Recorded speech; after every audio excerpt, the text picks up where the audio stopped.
In this video, we look at one of Python's most important rules about strings. Once a string is created, you cannot change it. We call this immutability. Immutable simply means unchangeable. When Python creates a string like cat, those 3 characters are locked. No operation can reach inside and alter them.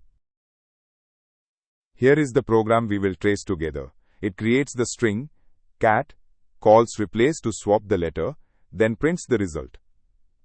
Let's walk through it line by line. On line 1, Python builds the string object cat in memory and attaches the label s to it. The string itself is now fixed. Nothing can reach inside and change those characters.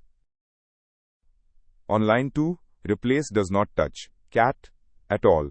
It reads cat, builds a completely new string, bat, and returns it. We then rebind the name s to point at this new string.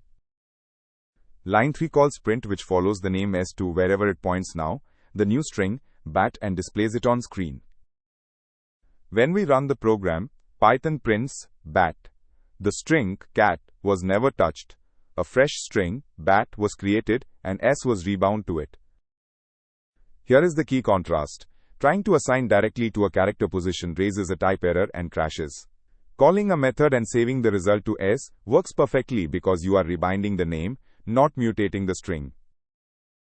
Remember, strings are locked the moment Python creates them. Methods give you a fresh string back, so rebind your variable name to that new string, and you are good to go.